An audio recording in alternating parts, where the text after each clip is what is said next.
Tennessee is a mess. 2020 was a disaster. Jeremy Pruitt is gone. Looking at recruiting violations now. This program, it could be one of those things where it's going to have to get worse before it gets better. But I'm going to give you my thoughts here on 2021 and what I'm kind of expecting from Tennessee. It's going to be interesting. I mean, we talk about players in the transfer portal. They had over 20 players enter the transfer portal, and they had some guys that went in there even before Jeremy Pruitt got fired. So they're losing a ton of guys in the portal. We'll see what happens. It's kind of rough right now if you're a Tennessee fan. Jarrett Guarantano is gone. JT Shrout is gone. Both guys transferred. They do bring back Brian Maurer and Harrison Bailey. Harrison Bailey kind of figures to be the future, but they also bring in Hendon Hooker, transferred from Virginia Tech. That gives them another option. And with Heupel there as the new head coach, I actually think that Tennessee's quarterback play is going to be better in 2021. This is one area where they have just been awful. I mean, the quarterbacks have been awful. That's why I did not expect Tennessee to be very good this year, because I just hadn't seen anything that told me they were going to get good quarterback play. A lot of people had this team preseason top 25. Maybe they could challenge in the East. I never thought that, and it really came down to that quarterback spot because they had talent everywhere else. There's really no excuse for doing as bad as they did in 2020. But again, I think that is going to be one area where they're going to improve immediately. I think Josh Heupel will improve the quarterback position. And again, they've got some options with Hooker coming in there and a couple of guys already on the roster. So that's the good news. That's the good news if you're a Tennessee fan. When you look at the running backs, you lose Eric Gray and Ty Chandler, really the only two running backs with much experience. Top two guys from the last couple of years. That's a big blow. So we'll see who emerges at that running back spot for them. Again, I think Chandler I think he transferred before Pruitt was fired. I believe he went into the portal earlier than that. Can't remember for sure. But yeah, you lose both of those guys. Who's going to be the guy? Jabari Small, he had 26 carries for them last year. Maybe he will be the next guy. I think he's probably the front runner.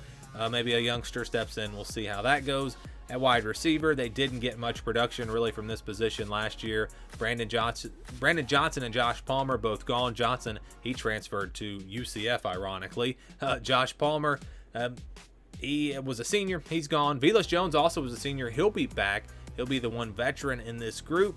And Jalen Hyatt, talented young player, he'll be back. So they've got some decent guys at wide receiver.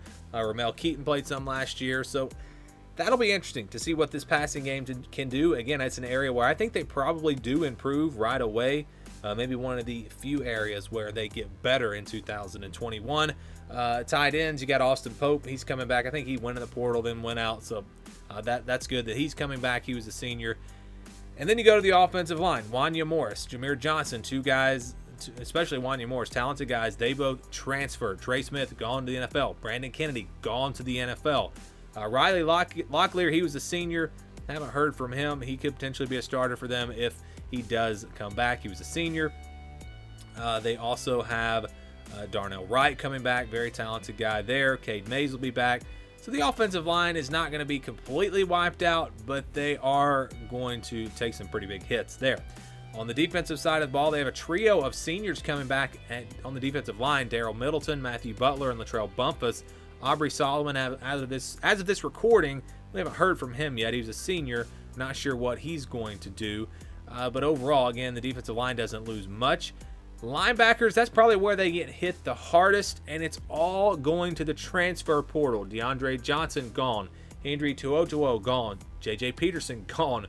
Quavaris Crouch, gone. Kavon Bennett, gone. 5 linebackers, all transferring away from Tennessee, and these are all guys that have played. We're not talking about a bunch of backups. These are all guys that were in the rotation that played.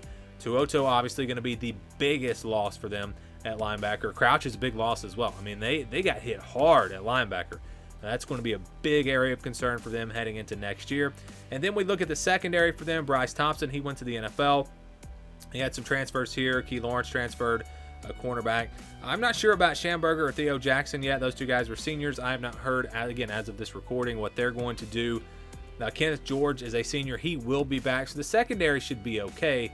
Really, on defense, we're just talking about that linebacker spot. That's where they're going to really miss some guys. So, again, you look to 2021, and I didn't even name all the players in the transfer portal. I tried to name the bigger names, but they had so many guys there. Again, you look to 2021. I think the passing game can improve immediately. I think the run game is going to struggle. I think the offensive line is probably going to struggle a little bit. Defensively, that linebacker spot, an area where I think they're going to miss those guys. And just overall depth. Just overall depth when you have this many guys transfer out. Unless they bring in a bunch of transfers, that's going to be a big area of concern. You're going to be playing a lot of young players, and they did have another solid recruiting class. So there's young talent on this roster. The future for Tennessee may get better just because of the talent that they've been able to bring in. And if they can continue to recruit at a high level and retain the young guys that they have now, Tennessee still has a chance, I think, to dig out of this and become a good program again. But when we look at 2021, like I said at the beginning of this, it may get worse before it gets better. I think 2021 is going to be even worse for Tennessee. I think that there are just too many question marks, too many guys gone, too many issues with depth, too many issues at linebacker, struggling maybe to find a run game. So for me, Tennessee, again, will be worse in 2021.